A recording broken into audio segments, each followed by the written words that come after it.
Olá, aqui estamos nós para mais um vídeo de devocional bíblico aqui no canal Crescer Mais.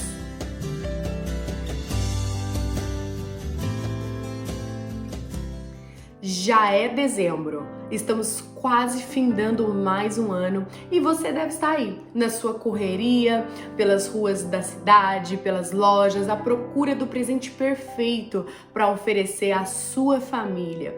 Quem sabe também você está aí correndo atrás dos preparativos, decidindo o menu da ceia, dividindo tarefas, preparando e adornando a sua casa para receber os seus convidados. Estamos na altura mais iluminada do ano, que é o Natal. Natal é uma época maravilhosa onde nós celebramos o nascimento de Jesus e a sua missão de vir salvar este mundo. Você com certeza conhece essa história e sabe muito bem que o personagem principal e o único que deve ser adorado nessa época festiva é o bebê Jesus Cristo. Mas hoje eu quero falar com você a respeito de uma pessoa que foi super fundamental para que o plano perfeito de Deus pudesse ser concretizado. Nós vamos abrir a nossa Bíblia no Evangelho de Lucas outra vez, no capítulo 1, a partir do versículo 26, que diz o seguinte: No 6º mês, Deus enviou o anjo Gabriel a Nazaré, cidade da Galileia, a uma virgem prometida em casamento a um certo homem chamado José, descendente de Davi. O nome da virgem era Maria.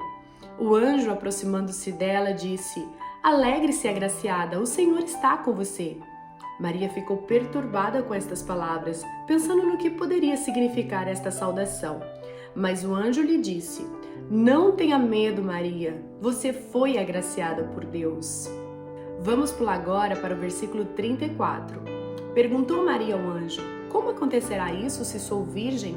E o anjo respondeu: O Espírito Santo virá sobre você, e o poder do Altíssimo a cobrirá com a sua sombra, e assim aquele que há de nascer será chamado Santo Filho de Deus.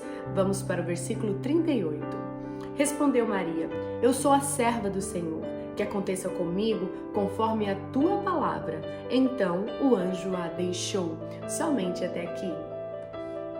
Quando nós lemos esses versículos, nós já imaginamos uma jovem que acabara de receber a honra de ser a mãe do próprio Filho de Deus. Pouco nós pensamos sobre as dificuldades que ela assumiria ao aceitar essa grande responsabilidade. O que será que ela enfrentaria pela frente? Nós não podemos nos esquecer que Maria era um pouco mais que uma adolescente e estava prometida a casamento, ou seja, ela era uma noiva, ela tinha um compromisso com alguém.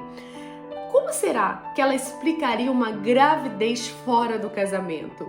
Como será que ela se apresentaria diante dos seus pais, do seu próprio noivo, explicaria e daria à luz ao Filho de Deus e estava grávida do próprio Espírito de Deus?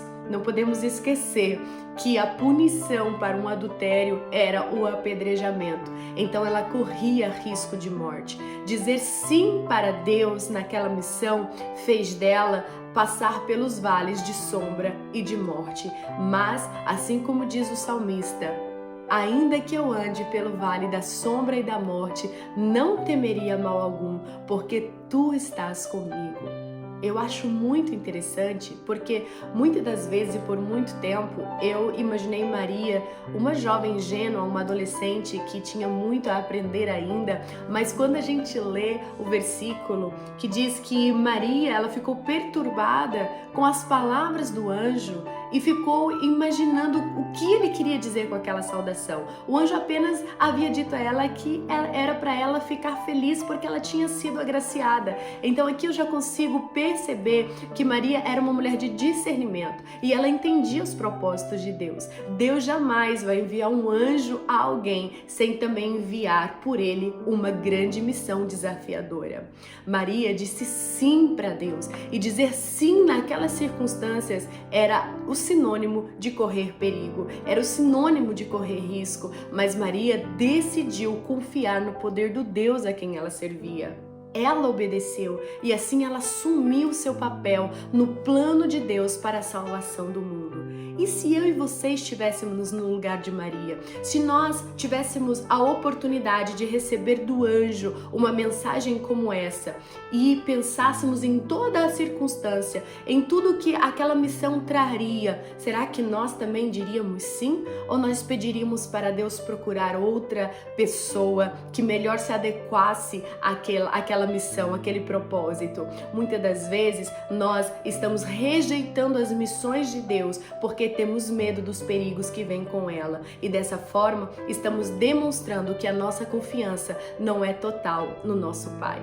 Que Deus tem um plano para cada um de nós já estamos fartos de saber, não é verdade? E estes planos são diferentes uns dos outros porque nós somos diferentes uns dos outros, mas ambos os planos têm um único propósito: a salvação de vidas, a salvação do mundo. Quantas das vezes em nossas orações pedimos a Deus que nos inclua em seus planos, mas quando esses projetos chegam diante de nós nos amedrontamos e nos sentimos inseguros e incapazes. Mas se você quer fazer parte do plano de Deus, então diga sim para Ele. Diga sim consciente de que virá as oposições, virá as perseguições, virá as calúnias, virá tudo o que o mundo puder fazer para te tentar derrubar, mas você vai consciente de que o Senhor está contigo e Ele é quem adestra a tua mão para o combate. Não se esqueça do propósito de Deus para a sua vida, o maior de todos. Ele quer te usar para que a salvação dele chegue a outros povos. E no mundo tão caótico em que vivemos, um mundo que está sem Deus, onde as pessoas têm se esfriado, está faltando amor, faltando empatia, solidariedade, é cada um por si, um querendo pisar por cima do outro para ter sucesso, para ter prestígio diante das pessoas. É uma tarefa difícil dizer sim para Deus no tempo em que nós estamos vivendo, mas não podemos nos esquecer, também não foi fácil para Maria, não era uma tarefa fácil para ela ao assumir a responsabilidade de ser taxada como adúltera, de ser vista como alguém que foi infiel, de ser incompreendida, menosprezada. Mesmo assim, ela resolveu tomar sobre si aquela responsabilidade porque sabia que a sua recompensa não estava aqui na terra, mas sim no céu, a sua salvação, a sua eternidade com Deus. Assim também somos nós. Muitas das vezes nós recebemos o plano de Deus para nós e nós nos sentimos honrados, agraciados, ficamos felizes, damos pulos de alegria, estamos tão iludidos, na verdade, porque fomos chamados por Deus e não pensamos que por detrás desse chamado haverá os espinhos, haverá uma cruz para ser levada todos os dias. Então não se iluda, por mais que sim, somos honrados em fazer parte do plano de Deus, Deus conta conosco. Não vá despreparado, não aceite o chamado sem antes se revestir, sem antes se encher de Deus para que você consiga ir com Ele até o fim. A história de Maria é muito inspiradora.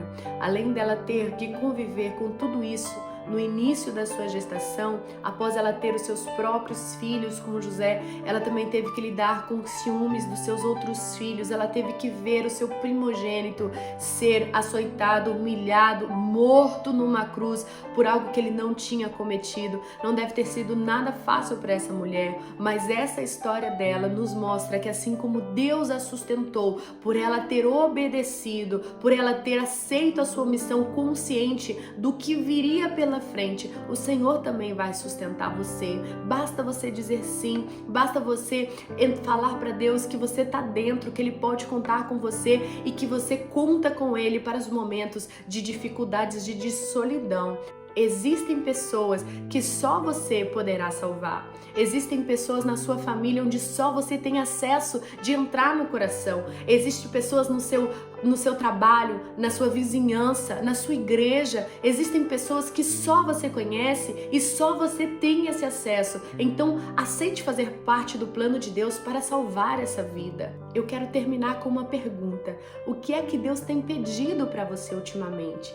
O que tem te feito demorar a responder o Senhor? E o que faz você pensar em recusar esse pedido? Será que é o medo, a insegurança? E o que você tem feito para cumprir com a sua parte no plano de Deus de salvar este mundo?